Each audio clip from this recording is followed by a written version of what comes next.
सोचिए, एक ऐसी अद्भुत मूर्ति जिसमें आधा हिस्सा पुरुष का हो और आधा स्त्री का, दोनों एक ही शरीर में, फिर भी अपने अपने रूप में पूर्ण।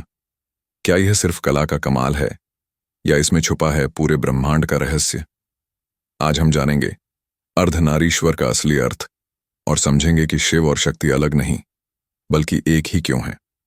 नमस्कार दोस्तों, स्वागत है आपका द मिस्ट्री सर्कल पर, जहां हम आपको लेकर चलते हैं उन रहस्यमयी कहानियों की ओर जो हमारे जीवन को ज्ञान और प्रकाश से भर देती हैं।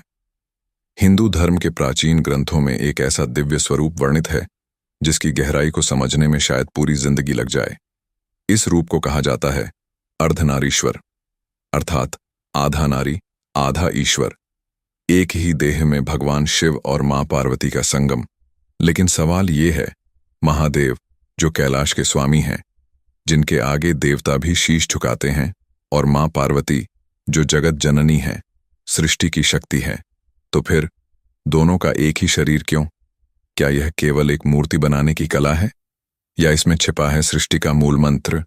कहानी शुरू होती है कैलाश पर्वत से, जहां बर्फ की सफेद चादर ओढ़े शांत और गहन पहाड़ों के बीच शिव और पार्वती निवास करते हैं।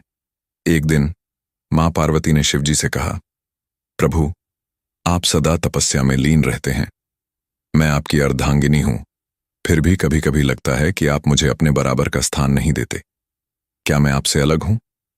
शिवजी मुस्कुराए और बोले, पार्वती, तुम मुझसे अलग कैसे हो सकती हो?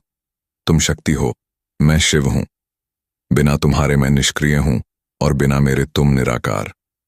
हम दोनों एक हैं, बस रूप अलग अलग है। मां पार्वती को यह बात गहराई से समझाने के लिए शिवजी ने अपने दिव्य स्वरूप का आधा हिस्सा मां पार्वती को दे दिया, और उसी क्षण प्रकट हुआ अर्धनारीश्वर का अद्भुत रूप।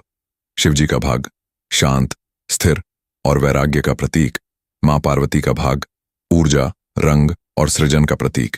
इस मूर्ति का संदेश था, पुरुष और स्त्री अलग नहीं होते, दोनों एक ही सृष्टि के दो पहलू हैं, दोनों का संगम ही पूर्णता है।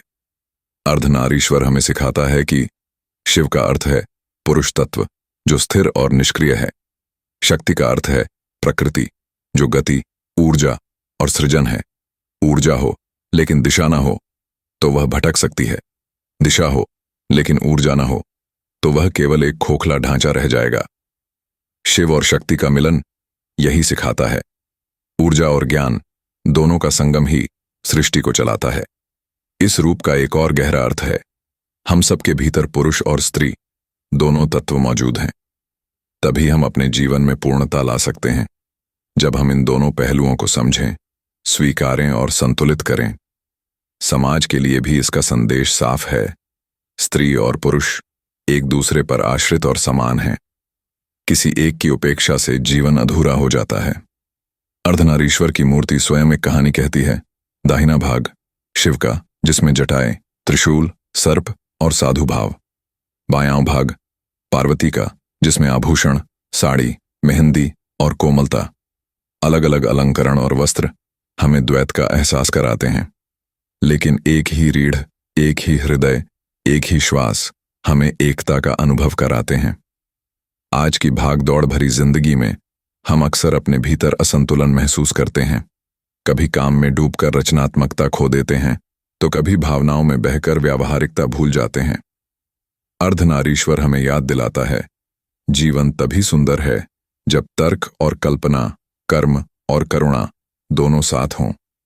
प्राचीन भारत में जेंडर इक्वालिटी सिर्फ लिखा नहीं गया था, बल्कि उसे देव रूप में पूजा गया था। अर्धनारीश्वर हमें सिखाता है, सम्मान, समानता और संतुलन ही जीवन का सत्य है। शिव और शक्ति एक दूसरे के बिना अधूरे हैं, जैसे दिन बिना रात, सांस बिना हवा या संगीत बिना सुर। अर्धनारीश्वर हमें सिखाता है कि जीवन का असली राज एक दूसरे को अपनाने में है, अलग करने में नहीं। हर व्यक्ति के भीतर एक अर्धनारीश्वर छुपा है, बस हमें उसे पहचान कर जीवन में उतारना है। दोस्तों, आपका क्या मानना है? क्या आपके भीतर भी अर्धनारीश्वर छुपा है? अपनी राय हमें कमेंट में जरूर बताइए। अगर आपको यह कहानी पसंद आई हो तो इसे शेयर करें ताकि और लोग भी शिव और शक्ति के इस दिव्य रहस्य को समझ सकें। अगर आपको ये वीडियो पसंद आया हो तो इसे लाइक और शेयर जरूर करें और हमारे चैनल द मिस्ट्री सर्कल को सब्सक्राइब कर लीजिए ताकि आने वाले वीडियो आपसे मिस ना हो।